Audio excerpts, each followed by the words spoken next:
Hi, everyone. Welcome to Interchange. I'm Dan Jones. Thank you so very much for joining us. We've got important things to talk about today. After Governor Walker's State of the State address, do you think he looked more like a candidate for governor or a candidate for president?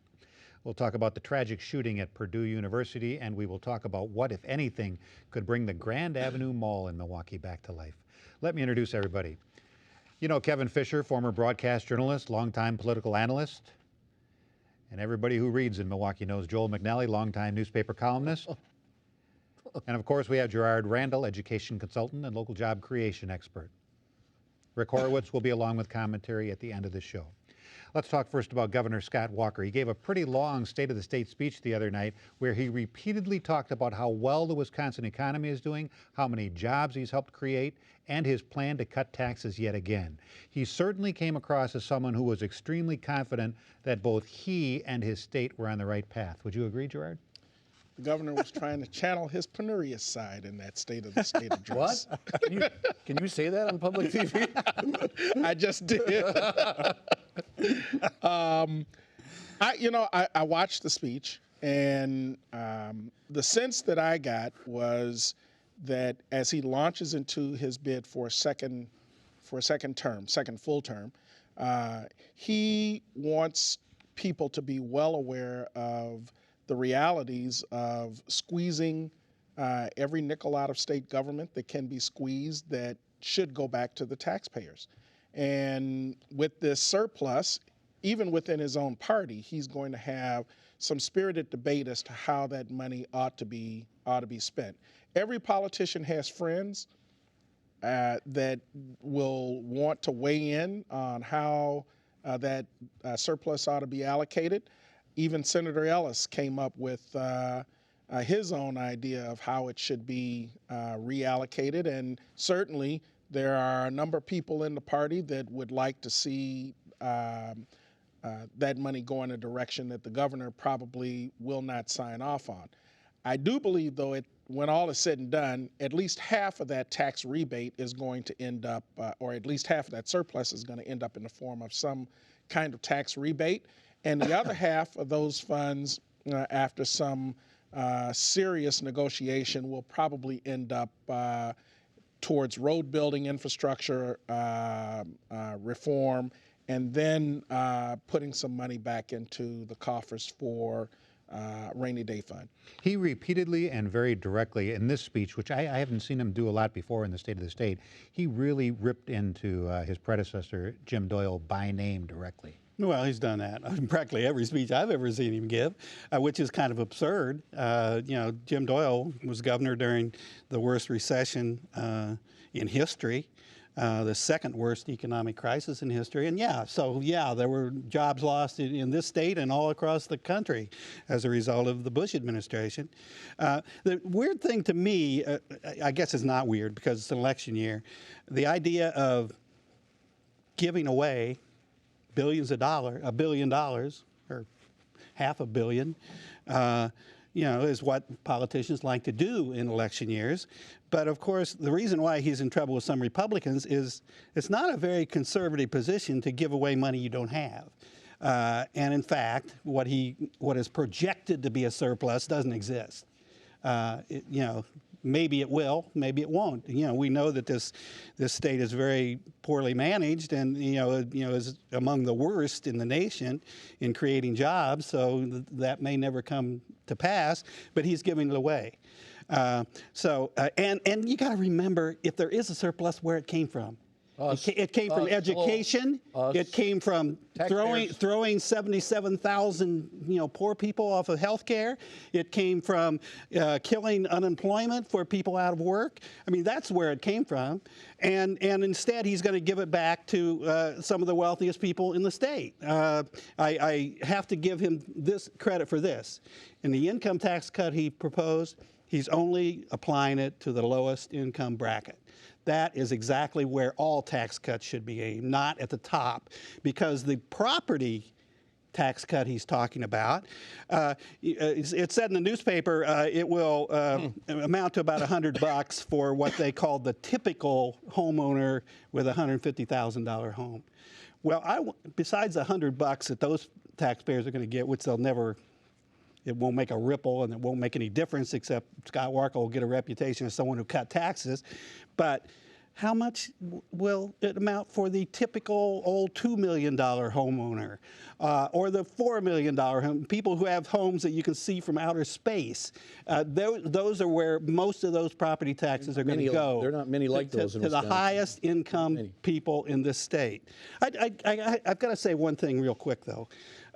And this, in a way, one of the few times I've ever been on Scott Walker's side, except that he is backing away from it now.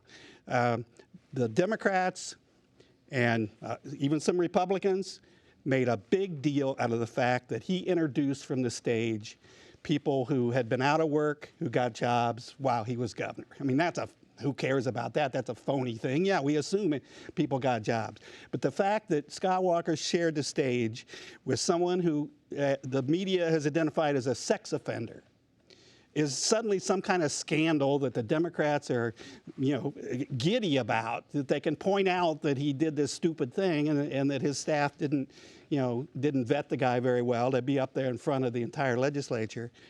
People who've gone to prison have to work when they get out of prison as well.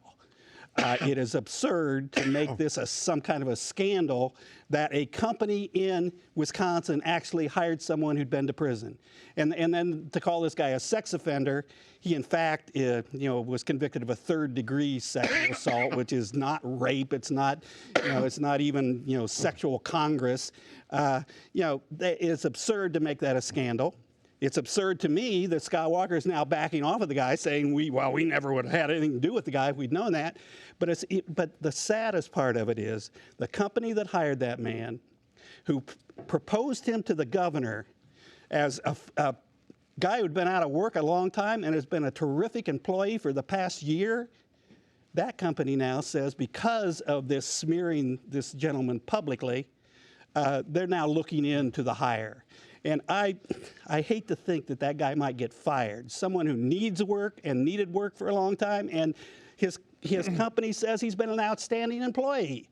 And because of this political junk going back and forth, that individual might be fired now, and that would be tragic. Speaking of jobs, Kevin, I heard the governor on the radio today say once again that he was confident by January of next year, the state will have created the 250,000 new jobs. I thought he was kind of backing away from that for a while, but now he says, no, I think we will. I'm glad he's sticking to his guns. It will be a campaign issue. It will be brought up many, many times by the opposition. But good reason. I'd rather have a governor in office who sets the bar high, who sets the standards high, who sets the goals in a lofty manner. Why shouldn't we shoot for the moon? I mean, that should be a nonpartisan, bipartisan goal that we should strive to succeed in that area. Except he got elected on that promise. Well, since he's been elected, if you go by monthly job reports, quarterly job reports, there have been over 100,000 jobs created in the state of Wisconsin. No more double-digit tax increases that we saw under Jim Doyle. No more billion-dollar deficits. No more major job loss. The state's finances are in order. The state's economy has been turned around. And yes, why shouldn't the surplus be given back to the people who provided it? Sales taxes, sales tax revenue skyrocketing, income tax revenue skyrocketing, corporate tax revenue skyrocketing.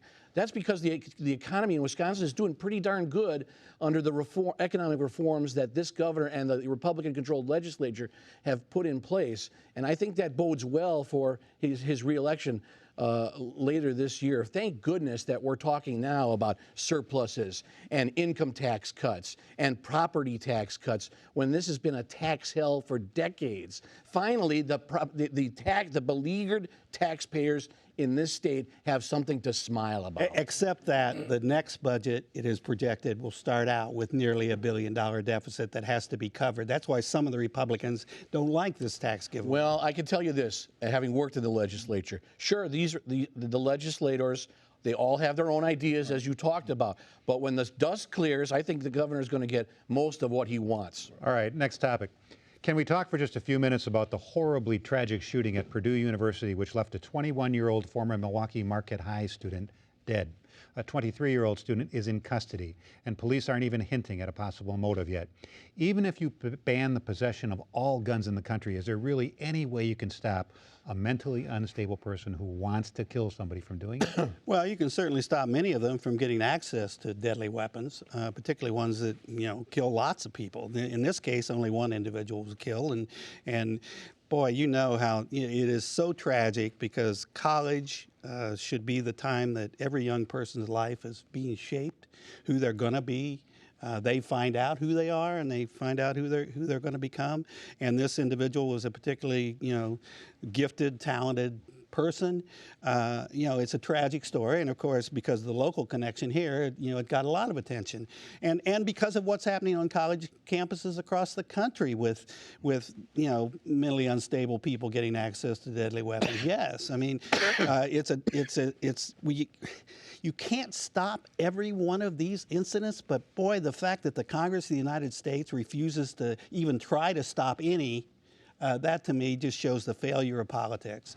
And the people want it, the population wants it, but because one major lobbying group doesn't want any controls on guns or any controls on even enormous amounts of bullets that can be shot by a gun, to me that's the biggest failure of contemporary politics. It's also so sad though that the victim was stabbed as well as shot with a gun, so you can't ban all knives too either. Well, it appears that this was motivated by by professional rivalry, and I think as that story unfolds, we'll find that whether it was access to guns or access to any other kind of weapon, it was probably something that was going to take place and be as horrific as what we've seen so far. People who are unstable, people who have mental challenges, and at the same time want to carry out whatever kind of personal invective they may have against someone, or whatever kind of personal harm they want to inflict on someone, they will figure out a way to do it. And I don't know that there are any laws that you can put in place that will mitigate against that opportunity or that motivation. So I just don't think that our putting in place any kind of law that's going to hamper someone, we think, from having access to those kinds of weapons is going to make a difference in these kinds of instances. But we don't even try. Kevin, not to minimize the tragedy at all, but somebody mentioned to me the other day, they said, this attracts so much attention, the newspaper sends a reporter and a photographer down to Indiana to cover this, but if there was a shooting tonight where a 23-year-old or a 21-year-old African-American was shot on 20th and North by a 21-year-old, it wouldn't be front page news. It wouldn't be on the newscast as a lead story for days. Is there a racial component at all, or is it a racial component at all, or is it because this took place in a university that it attracts so much attention? Well, the scenario you just laid out, if it were to occur, and it does, unfortunately, too often in our community, it would probably get a paragraph or two in the news briefs on page 2 of the local newspaper, and maybe 15, 20 seconds on the 10 o'clock television news. But this, I think, warranted the coverage because, as it was mentioned here, you have a local angle, you have a stellar young man who had a terrific reputation, and all these plaudits being talked about him now, and to be executed the way he was, I think it does deserve this kind of news coverage. And I also agree that none of us wants to see gun violence or people gunned down or massacred. But I think you can have all the gun control laws you want, and not one of them would have prevented this troubled young man going into that laboratory in the basement of a college campus and shooting him in the face shooting a colleague. So I agree with you there too, that I think there's this professional jealousy angle that eventually will come out as probable motivation. Nothing would have prevented him from going in and shoot, and his stabbing too. I mean, he was stabbed many times. So are you going to focus on the handgun, which most murders are not committed, most mass murders, and this was not, but most massacres are committed not with these so-called assault weapons, but with handguns. Are you going to go after handguns? Are you going to go after knives? What are you going to do? I think you can put all the laws on the books you want. It wouldn't have prevented this. But I do think the coverage was warranted in this other sense too. You know, parents, when they send their children to college, that's the major step in their life. You assume they're going to be safe, and you expect them to be safe. You know, like I say, it's when their lives really take shape. And you know, I'm not quite as cynical about the racial question that you raised, Dan, because I think a brilliant young black student who was on his way to a terrific life and career, who lost his life in this kind of situation, certainly would get a lot of that attention. Because it happened within a college campus community, I think that's what the real angle was on this.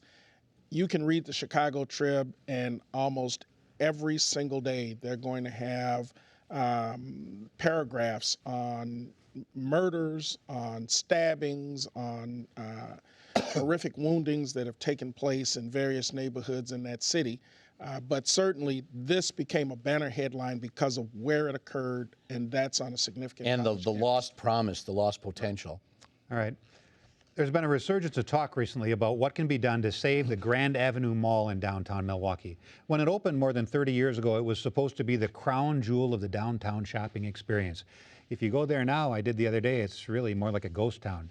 Do you tear it down and build condos and offices, or do you continue to try and attract stores in the hope that people will come downtown to do some of their shopping? Or is that experience done in Milwaukee? I think certainly the era of downtown shopping centers is done in Milwaukee. I do think, but down in Chicago, a lot of people go downtown to go shopping. a lot of people in Chicago do a lot of things we don't do here. But truthfully, I think you're not going to be able to recreate what Grand Avenue once was. What's been most frustrating to me is a lack of imagination of what you could do with it. I don't think tearing down is any solution. I don't think just turning into more downtown offices is any solution. We're building new office towers and things that are going to be much more attractive than a refurbished Grand Avenue. What I've said for a long time is I really think you need to try something different, and to me, a different idea would be to turn it into more of a downtown entertainment center, and with some high class young adult entertainment. You don't necessarily have to attract kids. Dave & Buster's is pretty much an entertainment center for young people in their 20s, people in their 20s go downtown for the bars and some of the theater entertainment and musical entertainment and those sorts of things. There are people who aren't afraid to go downtown at night. And, there's nothing to fear down there because you're right, it's a ghost town. You don't have any real threats. The crime downtown is lower than it is in most other parts of the city. So I just think you need an imaginative, creative kind of leadership to come up with some new ideas, not just try to recreate the old ones, or even worse, the most recent configuration has been, well, let's have some kind of discount stores down there, which is not going to attract anybody. In fact, it'll drive a lot of people away. That mall is dying a slow death. You don't replace it with more retail. But this is not a downtown Milwaukee problem. This is an American phenomenon. Malls all across the country are dying. There's about has the suburban mall killed the downtown mall? To a certain degree, but some of those are dying too. Suburban malls are suffering the same fate. You've got about 1,000 malls across the country, and the CEOs who run these malls, they even admit, they concede that in 10 years, 10%, if not more, will be gone, because the suburban mall not as much the suburban mall, but online shopping has really been the death knell for some of these malls. And why not? You don't need as much physical retail space when you're dealing with online shoppers. So I don't think more retail will come in. I think your suggestion, Joel, is intriguing. I don't think it would work. I'm just pessimistic about it. But I think you could go with more office space. Maybe you turn it into an entrepreneurial center and bring in young, aspiring entrepreneurs who will work hard to create jobs in Milwaukee. Maybe you turn it into rental housing. Maybe you turn it into affordable housing. But you have options, but more retail is not one of them. Last week, I offered what I thought was a funding plan for a new arena for the city. Which was brilliant, by the way. Thank you. Piggybacking on that, if we build an expanded convention center downtown, that then makes downtown more of a destination center, which is right across the street then from the Grand Avenue Mall, which could then make that a destination. And especially if you look at the ideas like putting a Dave & Buster's in there, moving the food court down to street level, utilizing the upper floors for condos or rentals for people who like to live downtown. And there are plenty. And there's a lot of space in there. I think one of the drawbacks is the cost of parking that makes it a destination, and that has to be addressed. I think the other is that the city, the longer it waits to move on to expanding and building an up-to-date convention facility downtown, you're not going to have the hotel rooms filled. You're not going to be able to compete with cities like Cincinnati or Louisville that are in our category of convention destinations. Can't draw conventions now. We don't have the facilities to do it, and as long as we continue to remain stuck in place with what we've got, we're never going to be able to get it, and the cost will be Why can't we do on Wisconsin prohibitive in the future. Avenue what we've been able to do on Water Street and Milwaukee?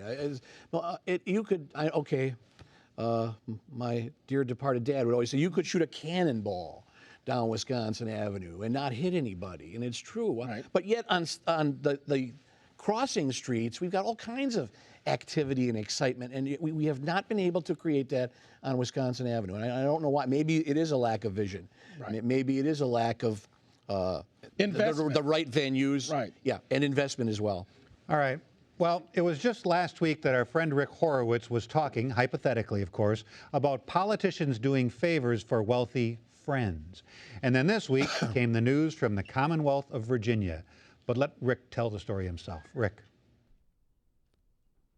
Bob McDonnell had his charm, E-I-E-I-O, and on his charm he won some votes. E-I-E-I-O, with a run Bob here and a go Bob there, here a wave, there a smile, people loved his profile. Bob McDonnell had his charm, E-I-E-I-O. Bob McDonnell had his clout, E-I-E-I-O. He learned what power's all about, E-I-E-I-O. With a beach house here, a Ferrari there, here a jet, there a check, everything was top deck. Bob McDonnell had his clout, E-I-E-I-O. Bob McDonnell had Maureen, E-I-E-I-O, who loved to shine and loved to preen, E-I-E-I-O. With a want here and a take there, here a dress, there a purse, every day it got worse. Bob McDonnell had Maureen, E-I-E-I-O. Bob McDonnell had a friend, E-I-E-I-O, who helped Maureen just spend and spend, E-I-E-I-O. With a Rolex here and a raincoat there, here a watch, there a cloak, even when she's half broke. Bob McDonnell had a friend, E-I-E-I-O. Bob McDonnell pitched some pills, E-I-E-I-O, to boost your health and cure your ills, E-I-E-I-O. With a pitch here and a boost there, here a quid, there a quo, everything is go. Bob McDonnell pitched some pills, E-I-E-I-O. Bob's finances brought the feds, E-I-E-I-O, who read the mail and shook their heads, E-I-E-I-O. With a gift here and a perk there, here a nod, there a wink, suddenly a big stink. Bob's finances brought the feds, E-I-E-I-O. Bob McDonnell did some harm, E-I-E-I-O. His reputation bought the farm, E-I-E-I-O. There's a warning here and a lesson there. Violate people's trust, everything goes bust. Bob McDonnell had his charm. E-I-E-I-O. Well, thanks, Rick, and thank you so very much for joining us. Stay warm. Remember, it won't be below zero forever. Enjoy the rest of your weekend. The next 12 months. Oh, yeah, yeah.